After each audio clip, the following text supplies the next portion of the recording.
Today we will be diving deep into the oceans all around the world. A creepy fun fact is that 95% of our oceans are unexplored, so anything could be lurking under the depths. So, let's dive into these 10 allegedly true horror stories from the sea. I'm in the United States Coast Guard, and used to be stationed in Oregon, where I'm actually from. Being on the Pacific, there's trials and tribulations that your average human being would break down at the thought of. We once rescued the broken body of a 3-year-old little girl whose mother threw her off the bridge because of her schizophrenia. I've pulled out more waterlogged corpses out of the ocean than I care to admit, but someone asked to do it. The city where I was stationed is steeped in local legend, from ghostly figures standing on the massive bridge, peering over the side like they're debating whether or not their ethereal body should take the plunge. Spoiler alert, if you're dead, then you jumped. Spirits on the boardwalk and hitchhiking specters are also pretty standard town lore. However, I had my own brush with the final calls for help from someone beyond the grave. Back in 2013, when I first joined the Coast Guard, we got a mayday call from a sailing vessel that was making its way from San Diego to Seattle. This was in November. The coast was a breeding ground of bad weather and awful life choices, especially for sailboats, which were notorious along the West Coast. So, like any good guardsman, we loaded up our motor lifeboats and headed towards the man with the now capsized vessel, a mere 10 nautical miles away from our bay. However, when we got there was nothing but debris, a couple of coolers, a life ring, and some rigging that was only left to the side of the boat.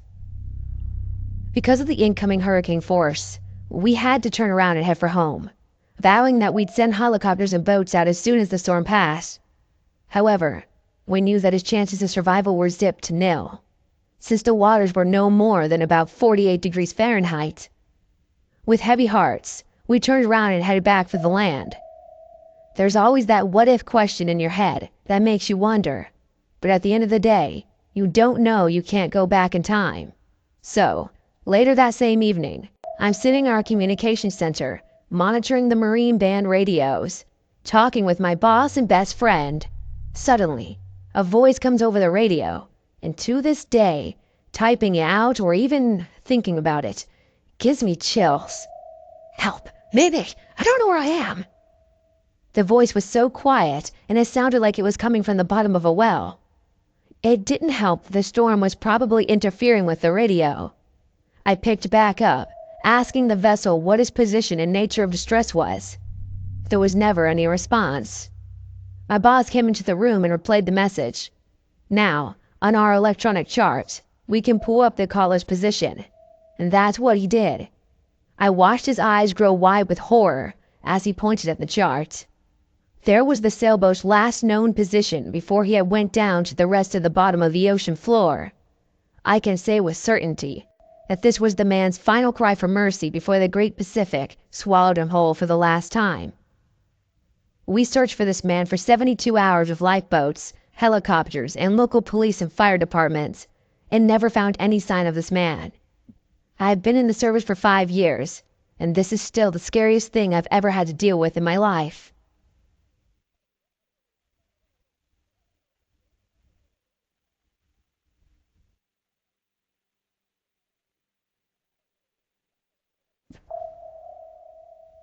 I've been sailing all my life. I have somewhere around 6,000 sea miles, as well as years and years of inland dinghy racing experience. The sea just does strange things sometimes. Wind against tide and underwater obstacles causing weird currents, and they create unnatural waves, and it starts to feel like the sea is just throwing water at you at random. The fog at sea at night really fucks up your senses too. Everything is quiet, and you can't see anything but the boat immediately around you. You keep looking for lights on other ships and listening for foghorns, or the sound of engines in the distance, and your brain starts playing all manner of tricks on you. In a busy shipping lane, It's a serious business, and in a very real way, it could be life or death if you miss a ship that hits you and sinks you. You start to see lights everywhere around you. You start hearing engines creeping up on you. You stop your boat and cut the engine to see if we're hearing anything real, and you enter an even stranger world of sensory deprivation. It's eerie as hell. I just remembered a full solar eclipse we encountered as well. We saw one in the middle of the English Channel, and it was the strangest thing. There was a thin cloud, but the sun was visible through it. We were within the total eclipse zone, and we could see the shadow coming from miles away. It looked like the biggest, most angry storm I've ever seen. Generally, the darker clouds, the more it's going to hurt. This was darkness as dark could possibly get during day. I talked to my dad about it afterwards, and we both felt a real uneasiness, getting worse and worse as the nearer it got. Our bodies and subconscious were readying us for dealing with whatever really shitty, dangerous situation this was going to be. It was just like how people sometimes describe sending a ghost. A cold, chill, and a feeling really on edge. It really was like a ghost storm. A lot of sailing becomes instinctual after a while, and you get a feeling about what's coming from watching the clouds and waves off the horizon. The eclipse gave off every sign of an absolute nastiness, but passed without any real-world effect other than darkness. It was really, really creepy.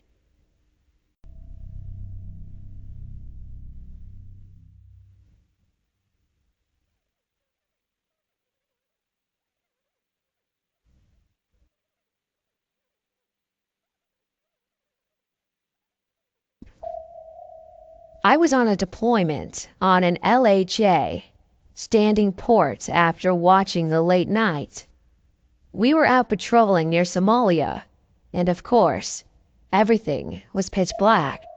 And even after you got used to the darkness, it was still very dark and eerie. There was this access hatch that normally is bolted down against the bulkhead. It gave access to steam pipes or something. I really didn't have much of an idea.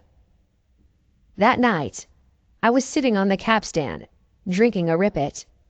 The ship store ran out of Red Bull a long time back, so now we drank these really weird knockoffs. And I noticed that the hatch was off, and the hole just revealed inky blackness. I thought whatever, and continued sitting and sipping. Then something caught the corner of my eye in the hatch's direction. I dismissed it as a shadow. Maybe a boatswain's mate was walking the flight deck, checking for people sleeping on watch or something. I got up and started pacing around to give the impression I wasn't slacking and whatnot. I heard a tap and spun around and saw a shadow duck into the opened area of that hatch. It looked like a person's head ducking back into the area. Now, the hatch was probably only a little bigger than what you could stick your head and shoulders into. Naturally, I thought someone was messing with me and trying to scare me or something. So, I wandered over there, brought out my tiny LED flashlight, and took a peek in there. Nothing but haze gray paint, shit, and some kind of plumbing. I brushed it off as lack of sleep and just my eyes tricking me. But that hatch area stayed open the rest of the cruise, and I was always wary of it in the back of my mind that something was there, watching me as I was standing watch on the deck.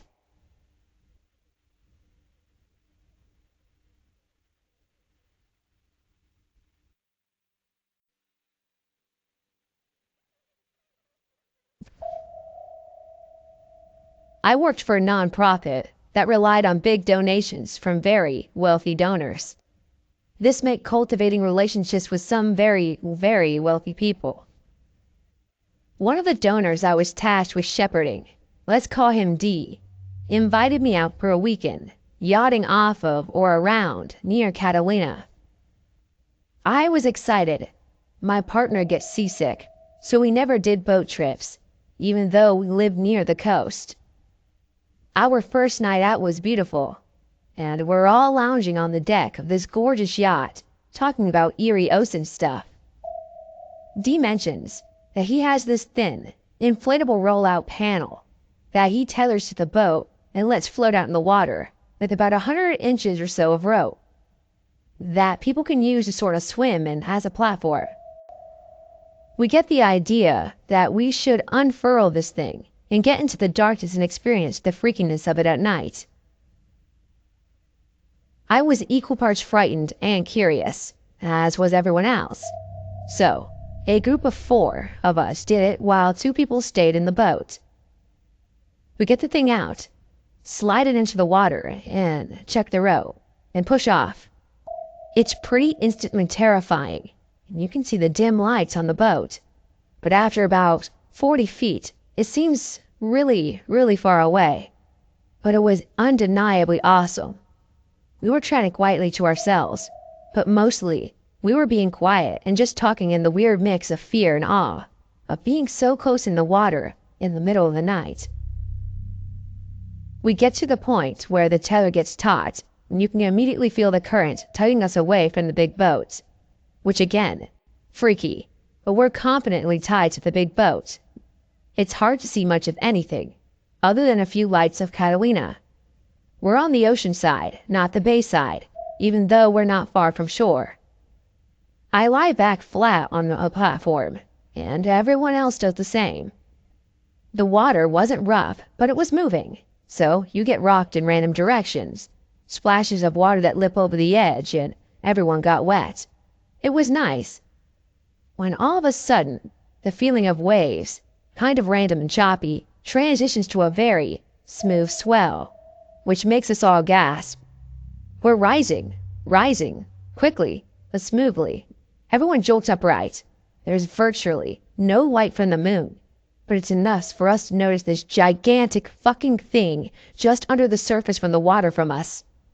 As soon as we notice it's already passing, and it's such that it's fucking massive, we realize it's a massive whale moving right below us, maybe a foot or 2 down, and we're feeling the water displacement from it.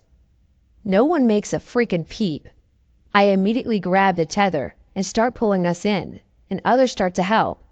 No one makes a sound until we get back on the big boat, which no one leaves for the rest of the trip. It's all we talk about for the next 24 hours. Needless to say, now I have a healthy fear of the ocean, especially at night. People are tiny and the ocean is big.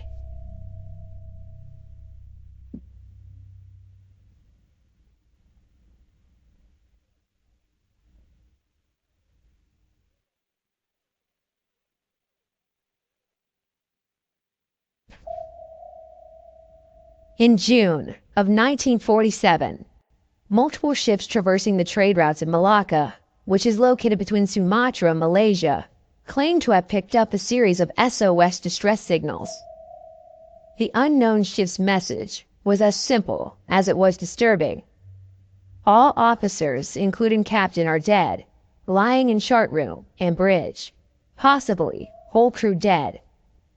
This communication was followed by a burst of indecipherable Morse code, then a final, grim message, "I die."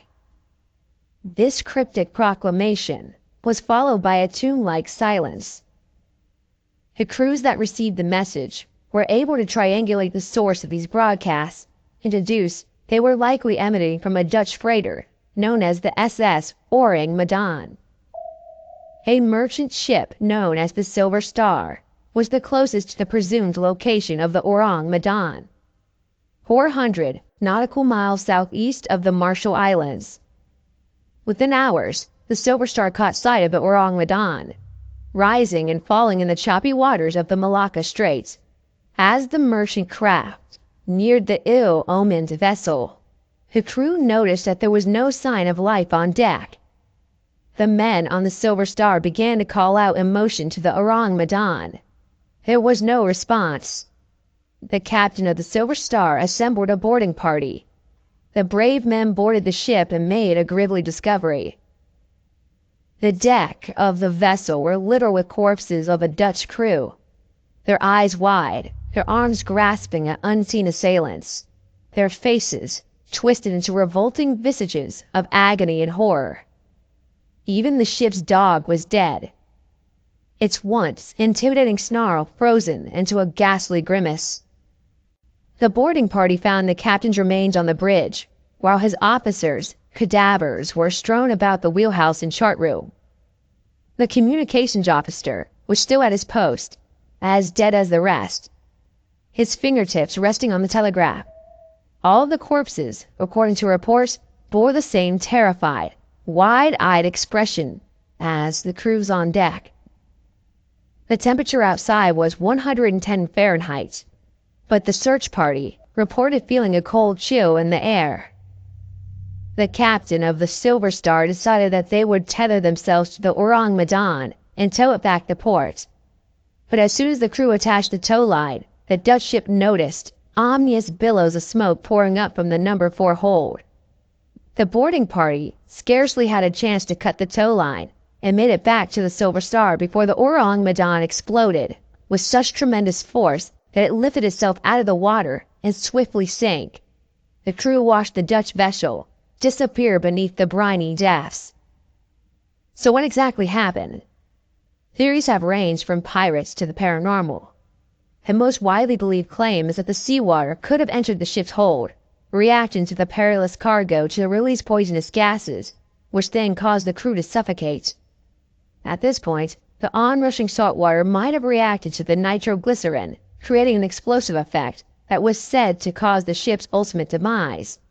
The fact that there are no registration records for the Orang Medan remains a troublesome detail. There have been many claims that records have been eradicated by a savvy group of governmental conspirators due to the nature of the ship's mission. Nobody knows what happened to the SS Orang Medan, except for the crew who now rest at the bottom of the ocean.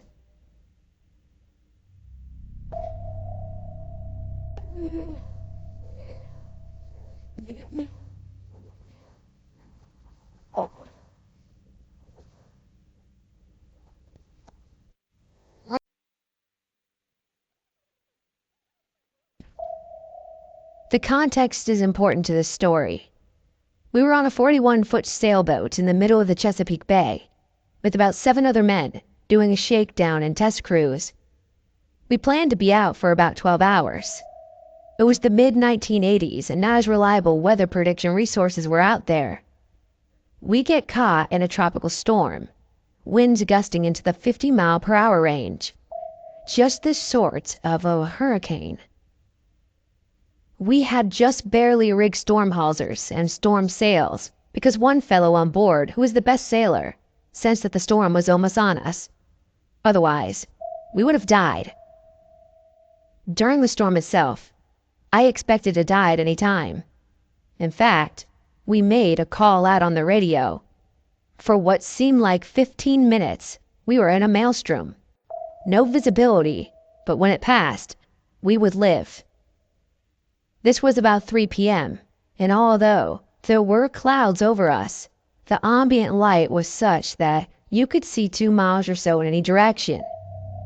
If you are familiar with the sea, you know that such storms, particularly in the shallower depths near land masses, dredge a lot of things off the sea floor. The sighting.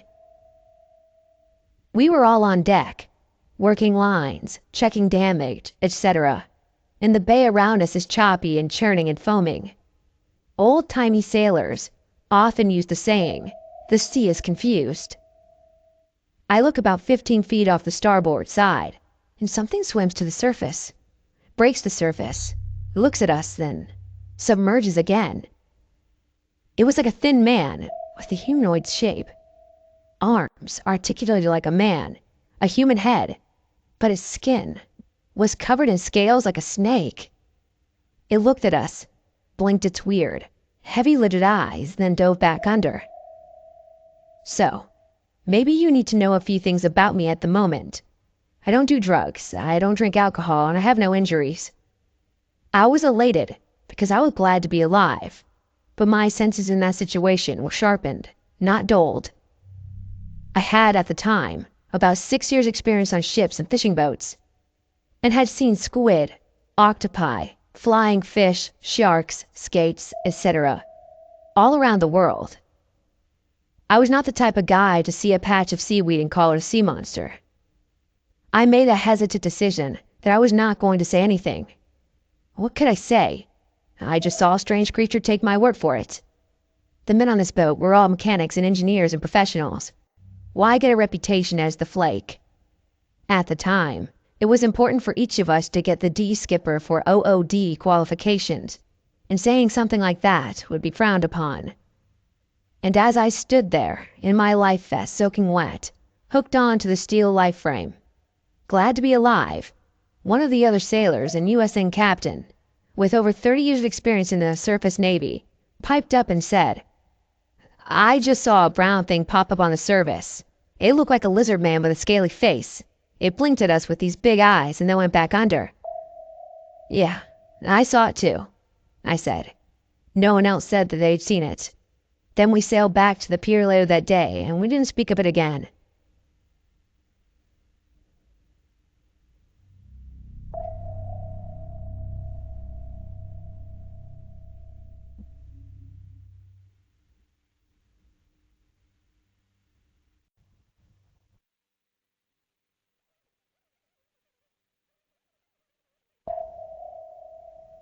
I'm a geologist working at Death Valley National Park in Nevada. Over the last few months, we've been studying the geological formation dubbed Devil's Hole. Anyway, I've always found this place somewhat disconcerting. We have a vague idea of how it came to be and what makes it do what it does. But there's something else. Something off. The other day, we sent the little submarine drone into the water to see if we could map out the labyrinth cave system we know is there. But it has been completely inaccessible for decades. Also, we wanted to find out how deep it goes. The fact that an earthquake in China also could cause the water to rise so substantially at this spot in Nevada makes us think the water goes way deeper than preliminary estimates. The sub started to map the first 50 feet. It was tough to get a great signal. The mineral content of the water was really inhospitable to the system we use and how they communicate with one another. Not to mention the superheated water near the geothermal vents once you get more down. That could be enough to disable the drone entirely.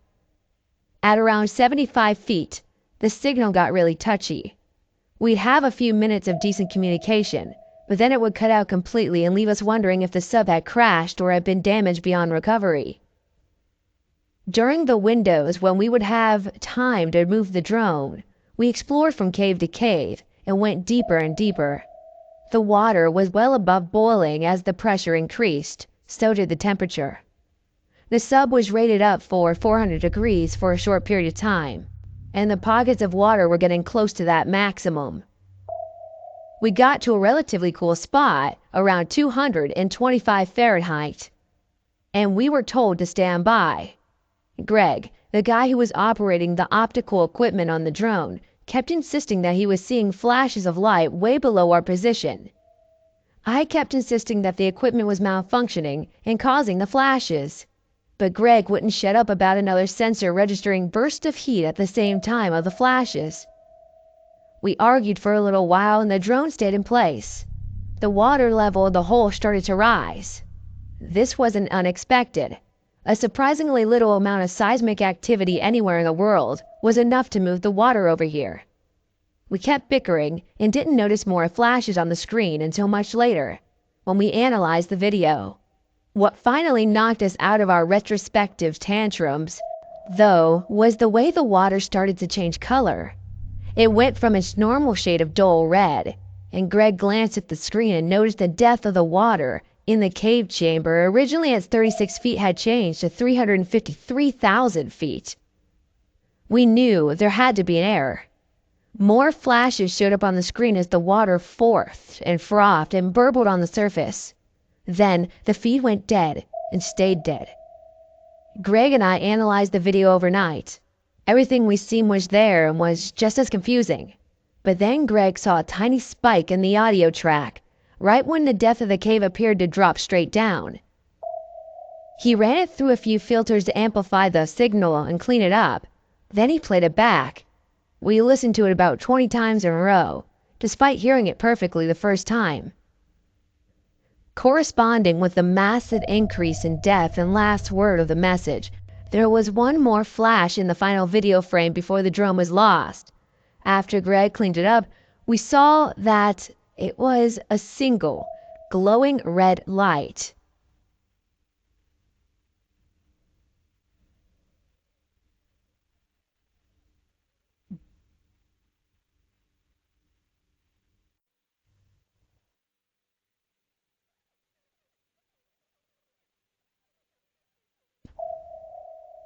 When I was 18, so in about 2006, my friend and I decided to take a cruise to celebrate becoming adults. The type of cruise we chose to take had a lot of alcohol, food, and a lot of cute guys. One night, I couldn't sleep. My friend passed out cold and I, for the life of me, just couldn't drift off to sleep. I decided to go out to the deck and have a cigarette and take a walk to hopefully tire myself out. I found my headphones, cigarettes, and lighter, and left the room quickly. The halls were deserted, which didn't surprise me as it was 3 a.m. So I put my headphones in and blasted my favorite band at the time, Mariana's Trench, and walked out of the hall to the upper deck. I felt an eerie feeling and looked back feeling like someone was watching me. The hair on my neck stood up. I turned around quickly, but no one was behind me. I kind of laughed at myself and said, "Okay, Mandy, get it together." I walked up to the deck that was also deserted, and so I found a spot on a bench closer in front of the ship and sat down. I lit a cigarette and stared out at the ocean. As I smoked my cancer stick, for a few minutes focusing on the reflection of the moon on the water, I suddenly felt someone sit beside me. I looked over instinctively, and a guy about 40 or so was sitting beside me. I didn't want to talk to a stranger, so I looked back at the water. The guy beside me suddenly yanked out my earbud. I looked at him annoyed and said, "What the hell?" "You're pretty," he told me. Thank you," I replied awkwardly. "Are you here alone?" he asked. He moved closer as he did this. "No," I told him, feeling anxious. "With your boyfriend?" he asked. I looked at him and my gut told me to lie, and I said, "Yeah, he's sleeping." He gave me a creepy side grin. "Pretty girl like you. If you were my girlfriend, I'd be making these waves rock," he joked with a laugh. I looked at him horrified. "My name's Mohammed," he told me, inching closer again. I didn't respond. Instead, I put my earbuds back in, hoping that he would get the hint. Then I continued to smoke my cigarette. A few seconds later, he yanked out my earbud again, and his both scared and pissed me off. A few seconds later, he yanked my earbud out again, and this both scared and pissed me off. I stood up quickly. "Do you like wine?" he asked. "I have wine in my room. You should join me for a glass." At this point, I was freaked out completely. "No, I don't drink wine and I don't know you. Please leave me alone," I told him sternly. "So angry," he said with a chuckle. "He needs someone to clear that up for you." I started to walk away and head back to my room, and I got about 3 steps away when he grabbed my left wrist and stopped me. Before I could say anything, he grabbed me and held me in a huge hug, and I shit you not, I felt the bulge in his pants against my leg. "You smell so good," he said. I pulled away violently while screaming, "Get the fuck away from me." I was able to get far enough away from him that I could run quickly inside. A security guard must have heard me scream because as I reached the door to get back inside, he let me in and stopped. I was crying from fear and he asked me if I was okay. I managed to choke out what had happened and he told me to stay inside as he rushed outside to deal with John. A few minutes later, he came back inside and told me there was no man on the deck, that he may have gone back to his room. He had me fill out a report and give a detailed description of my attacker, and then he escorted me back to the room. The next morning, I told my friend about what happened and she made me agree not to go out on deck alone anymore. She didn't have to tell me twice. The rest of the cruise, I was on edge, but I didn't see John again. The weird thing is that there was no Muhammad listed on the ship, and no man watching his description was ever found, according to the security guard who took my report. A few coworkers tried to find this man, as they didn't want him harassing any other woman. This scares me because I know how it happened, and I know he smelled and how greasy he seemed.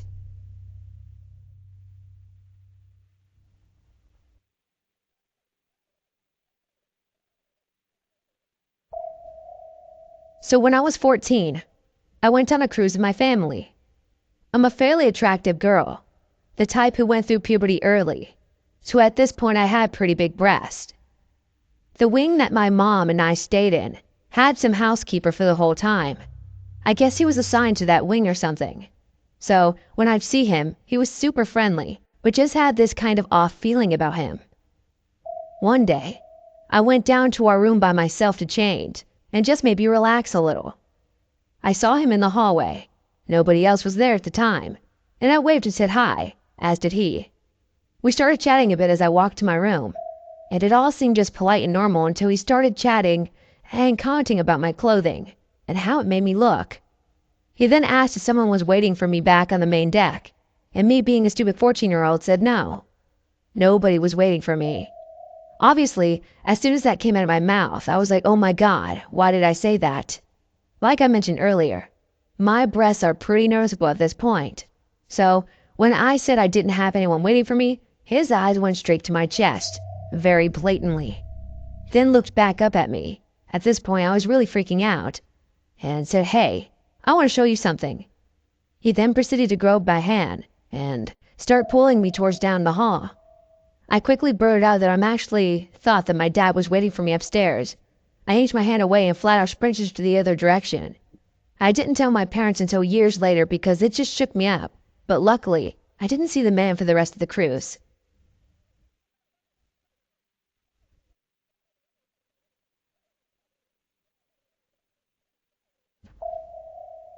So last summer, my family and I went on a 7-day cruise to Alaska. It was really fun. I met some cool people and some not so cool people. To make things clear, I am an 18-year-old female, and I was 17 at the time. A couple days into the trip, my younger sister and I decided to walk around the ship, get familiar with it, and just hang out. We came across a long room with dividers, set up making small cubicles, with pictures hung up inside them.